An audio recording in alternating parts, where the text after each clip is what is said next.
തമിഴ്നാട് നിയമസഭാ തെരഞ്ഞെടുപ്പിനെ പറ്റിയാണ്. തമിഴ്നാട്ടിലെ നിയമസഭാ തെരഞ്ഞെടുപ്പിൽ വോട്ടെടുപ്പ് പൂർത്തിയായിരിക്കുകയാണ്. ഇനി റിസൾട്ടിന് വേണ്ടിയുള്ള കാത്തിരിപ്പാണ്. എന്താണ് സംഭവിച്ചത് എന്ന് റിസൾട്ട് വരെ കാത്തിരിക്കേണ്ട ഒരു സാഹചര്യം തമിഴ്നാടിനെ സംബന്ധിച്ചിടത്തോളം നിലവിലുള്ള അവസ്ഥയിൽ ഇല്ല എന്ന് പറയേണ്ടി വരും. കാരണം അവിടെ DMKക്ക് വലിയ മേധാവിത്വമാണ് നിലവിലുള്ള അവസ്ഥയിൽ ഉള്ളത്. DMK അലയൻസിൽ പുതിയ പാർട്ടികൾ കൂടി ജോയിൻ ചെയ്യുന്നതോടുകൂടി അവരുടെ ശക്തി വർദ്ധിച്ചിട്ടുണ്ട്. പക്ഷേ കഴിഞ്ഞ തവണ അധികാരം നിലനിർത്തിയ DMK തുടർന്ന് വരുന്ന അവരുടെ പോളിസി എന്നുള്ളത് ആന്റി BJP എന്നതാണ്. അഥവാ ദേശീയ തലത്തിൽ തന്നെയുള്ള രാജ്യം അഭിമുഖീകരിക്കുന്ന ഒരു ഹിന്ദുത്വ ഫാസിസത്തിനെതിരെയുള്ള ഒരു തെരഞ്ഞെടുപ്പ് രാഷ്ട്രീയ സഖ്യമാണ് യഥാർത്ഥത്തിൽ തമിഴ്നാട്ടിൽ ഉണ്ടായിക്കൊണ്ടിരിക്കുന്നത്. അതാണ് തുടർന്ന് കൊണ്ടുപോയിക്കൊണ്ടേയിരിക്കുന്നത്. യഥാർത്ഥത്തിൽ DMK ലക്ഷ്യം വെക്കുന്നത് ദേശീയ തലത്തിൽ തന്നെയുള്ള BJPയുമായിട്ടുള്ള ഒരു ഏറ്റുമുട്ടലാണ്. RSSുമായിട്ടുള്ള ഒരു ഐഡിയോളജി പരമായ ഏറ്റുമുട്ടലാണ്. ഇതാണ് ഇത്രയും വലിയ സഖ്യം തമിഴ്നാട്ടിൽ ഉണ്ടാക്കാൻ അവർക്ക് സാധിച്ചതിൻ്റെ പ്രധാനപ്പെട്ട കാരണം എന്നുള്ളത്. ഇവിടെ കാര്യങ്ങൾ നമ്മൾ വ്യക്തമായി പരിശോധിക്കേണ്ടതുണ്ട്. അങ്ങനെ പരിശോധിക്കുമ്പോൾ മനസ്സിലാവുന്ന കാര്യം, ഈ തെരഞ്ഞെടുപ്പിൽ പോലും AIADMK ആണ് എതിർപക്ഷത്തുള്ളത്. അവിടെ ഒരു പ്രശ്നമുള്ളത്, ജയലളിതയ്ക്ക് ശേഷം AIADMK നേതൃത്വ നിരയിൽ ഒരു ശൂന്യത അനുഭവപ്പെടുന്നുണ്ട്. വ്യക്തമായ ഒരു മേധാവിത്വം അല്ലെങ്കിൽ ഒരു നേതാവ് അവരെ സംബന്ധിച്ചിടത്തോളം ഉയർത്തിക്കാട്ടാൻ കഴിയുന്നില്ല. എടപ്പാടി പളനിസ്വാമിയാണ് നിലവിൽ AIADMK നയിച്ചു കൊണ്ടിരിക്കുന്നത്. പക്ഷേ അവിടെയുള്ള പനീർശെൽവം അടക്കമുള്ള നേരത്തെ മുഖ്യമന്ത്രിയായിട്ടുള്ള ആൾ പോലും ഇപ്പോൾ DMKയുടെ പക്ഷത്തേക്ക് മാറിയിരിക്കുകയാണ്. ഇത് തന്നെയാണ് തമിഴ്നാട്ടിൽ മൊത്തത്തിലുള്ള ഒരു സാഹചര്യം എന്നുള്ളത്. അവിടെ DMK BJP വിരുദ്ധ, RSS വിരുദ്ധ, രാജ്യത്ത് ഒരു കേന്ദ്ര സർക്കാരിൻ്റെ നയങ്ങളുമായി ബന്ധപ്പെട്ട ഒരു രാഷ്ട്രീയത്തിനെതിരെ അതിശക്തമായ നിലപാടെടുക്കുകയാണ്. ആ നിലപാടിനോടൊപ്പം ചേർന്നു നിൽക്കാൻ മറ്റുള്ള പാർട്ടികൾ നിർബന്ധിതരാകുന്നു എന്നുള്ളതാണ് തമിഴ്നാടിൻ്റെ രാഷ്ട്രീയ സാഹചര്യം. കാരണം തമിഴ് വികാരം എന്നുള്ളത് പൊതുവെ ഈ ആന്റി BJPക്കെതിരെയുള്ള RSS പോളിസികൾക്കെതിരായുള്ള ഒരു വികാരമാണ് തമിഴ്നാട്ടിൽ എല്ലാ കാലത്തും ഉണ്ടാകുന്നുള്ളത്. ഇത് പരമാവധി മുതലെടുത്ത് വോട്ടാക്കി മാറ്റുന്ന ഒരു പണിയാണ് യഥാർത്ഥത്തിൽ DMK ചെയ്തുകൊണ്ടിരിക്കുന്നത്. അവർക്ക് അതിനായുള്ള ആശയ പരിസരം നേരത്തെ തന്നെ ഉണ്ട് എന്നതാണ് അതിൻ്റെ ഏറ്റവും വലിയ പ്രത്യേകത. ഈ തെരഞ്ഞെടുപ്പിൽ തന്നെ നോക്കൂ, ദേശീയ തലത്തിലുള്ള പാർട്ടികളായ കോൺഗ്രസ്, CPM, CPI പോലെയുള്ള പരസ്പരം ബന്ധവൈരികളായ രാഷ്ട്രീയ പാർട്ടികൾ പോലും അതുകൊണ്ട് DMKയുടെ സഖ്യത്തിന് കീഴിലാണ്. ആ സഖ്യം ഉപേക്ഷിച്ചുകൊണ്ട് മറ്റൊരു രാഷ്ട്രീയം പറഞ്ഞാൽ തമിഴ്നാട്ടിൽ അത് വിലപ്പോവില്ല എന്ന് അവർ മനസ്സിലാക്കുന്നുണ്ട്. അതുകൊണ്ടുകൂടിയാണ് അവർ തമിഴ്നാട്ടിൽ DMK മുന്നണിയിൽ നിലനിൽക്കുന്നുള്ളത്. ഇപ്പോൾ നമ്മൾ തെരഞ്ഞെടുപ്പിലേക്ക് വന്നാൽ AIADMKയും DMKയുമാണ് ഏറ്റുമുട്ടുന്നത്. മറ്റൊരു ഭാഗത്ത് നടൻ വിജയുടെ നേതൃത്വത്തിലുള്ള TVKയും മത്സര രംഗത്തുണ്ട്. പക്ഷേ TVKയുടെ വിജയ് ആദ്യം പാർട്ടി പ്രഖ്യാപിച്ചപ്പോഴുണ്ടാക്കിയ ഓളം ഈ തെരഞ്ഞെടുപ്പിൽ ഉണ്ടാക്കാൻ കഴിയുമോ എന്ന് ചോദിച്ചാൽ അത് ഇല്ല എന്ന് തന്നെ പറയേണ്ടി വരും. വിജയുടെ മത്സരം തന്നെ എന്തായിരിക്കും അതിൻ്റെ റിസൾട്ട് എന്ന് കണ്ടറിയേണ്ട കാര്യമാണ്.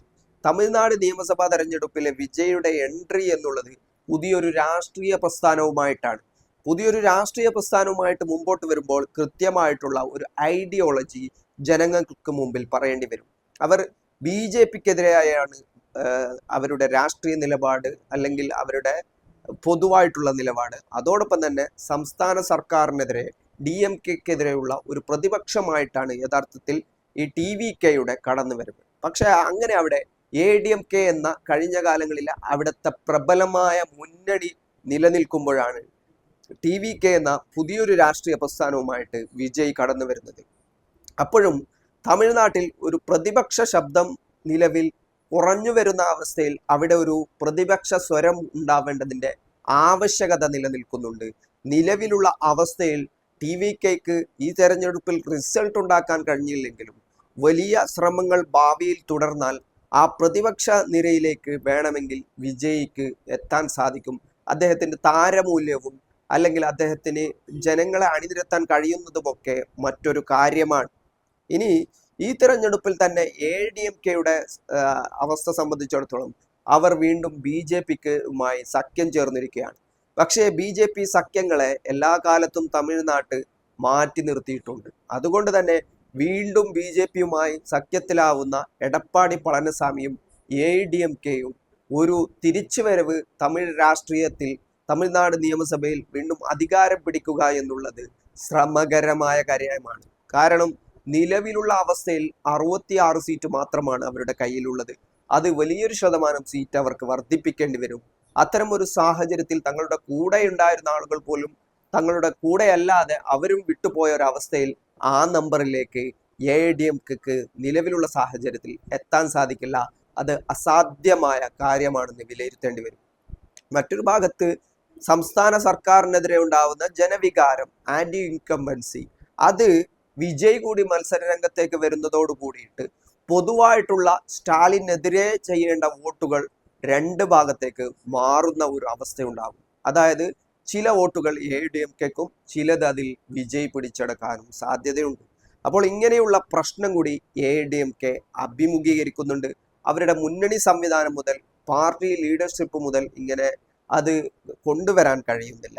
ഇനി ഒരു സാധ്യത എന്നുള്ളത് ഭാവിയിൽ BJPയെ മാറ്റി നിർത്തിക്കൊണ്ട് വിജയുമായിട്ടുള്ള ഒരു സഖ്യമാണ്. അത് ഈ തെരഞ്ഞെടുപ്പിലെ വിജയുടെ പെർഫോമൻസ് നോക്കി മാത്രമേ അത് നമ്മൾക്ക് മുമ്പിൽ കാണാൻ പറ്റൂ. കാരണം BJPയുമായുള്ള ഒരു അലയൻസുമായിട്ട് മുമ്പോട്ട് പോകുമ്പോൾ വിജയ് പോലെയുള്ള ഒരു സിനിമാ താരമായ രാഷ്ട്രീയ നേതാവ് അത്തരത്തിലുള്ള സഖ്യങ്ങളോടൊപ്പം ചേരാൻ സാധ്യതയുള്ള എന്നുള്ള ഒരു പ്രശ്നം അഭിമുഖീകരിക്കുന്നുണ്ട്.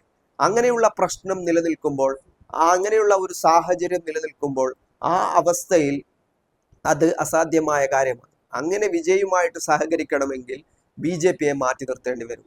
നിലവിലുള്ള അവസ്ഥയിൽ ADMKക്ക് കേന്ദ്രവുമായി നല്ല ബന്ധം പുലർത്തേണ്ടതുണ്ട്. അല്ലാത്ത പക്ഷം അവിടുത്തെ ഏജൻസികൾ, ED അടക്കമുള്ള ഏജൻസികൾ തങ്ങളെ കൂടി തേടി വരുമോ എന്നുള്ള ഭയം ADMKയെ സംബന്ധിച്ചിടത്തോളം ഉണ്ട്. അതാണ് അവർ വീണ്ടും BJPയുമായുള്ള ഒരു അലയൻസിന് തയ്യാറാവാനുള്ള കാരണം.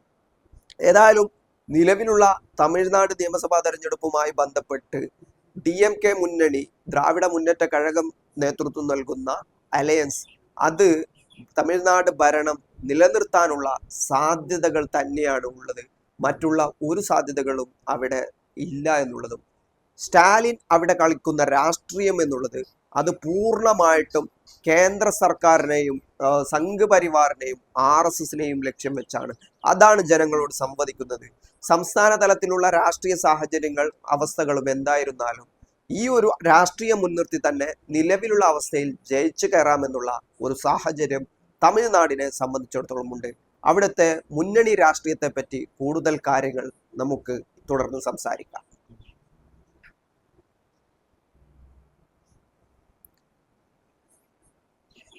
MK സ്റ്റാലിനാണല്ലോ DMK മുന്നണിയെ നയിക്കുന്നത്. 2021 തെരഞ്ഞെടുപ്പിൽ അവരുടെ വോട്ട് ഷെയർ എന്നുള്ളത് 37.7% വോട്ട് ഷെയർ ആണ് കഴിഞ്ഞ തവണ DMKക്ക് ലഭിച്ചത്. 133 സീറ്റാണ് അവർക്ക് ലഭിച്ചിട്ടുള്ളത്. നിലവിലുള്ള പുതിയതായി ചേർന്ന സഖ്യങ്ങൾ കൂടി അവരുടെ കൂടെ ചേർക്കുമ്പോൾ, ആ സഖ്യങ്ങളുടെ കൂടി സീറ്റുകൾ ഉൾപ്പെടുത്തിയാൽ പുതിയ പാർട്ടികൾ അവരുടെ അലയൻസിൽ വന്നിട്ടുണ്ടല്ലോ, അത് 158 മാറും നിലവിലുള്ള അവസ്ഥയിൽ. എടപ്പാടി പളനിസ്വാമിയാണ് ADMK മുന്നണിയെ നയിക്കുന്നത്. അപ്പോൾ ADMKയുടെ കഴിഞ്ഞ തെരഞ്ഞെടുപ്പിലെ വോട്ട് ഷെയർ എന്നുള്ളത് 33.29%. 66 സീറ്റാണ് അവർക്ക് ലഭിച്ചത്.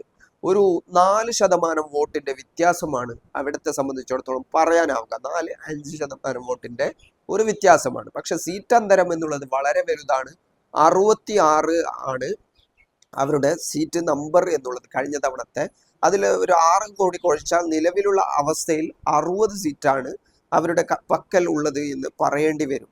അപ്പോൾ 67 പുതിയ പാർട്ടികൾ കൂടി അവരുടെ മുന്നണിയിൽ വന്നിട്ടുണ്ട്. അങ്ങനെ നോക്കുമ്പോൾ 67 അത് മാറുന്നുണ്ട്. ഇനിയും അധികാരം പിടിക്കണമെങ്കിൽ ഒരുപാട് സീറ്റുകൾ വർദ്ധിപ്പിക്കേണ്ട ഒരു സാഹചര്യം, ഇത് ഇരട്ടിയാക്കേണ്ട സാഹചര്യം ADMKയെ സംബന്ധിച്ചിടത്തോളം ഉണ്ട്.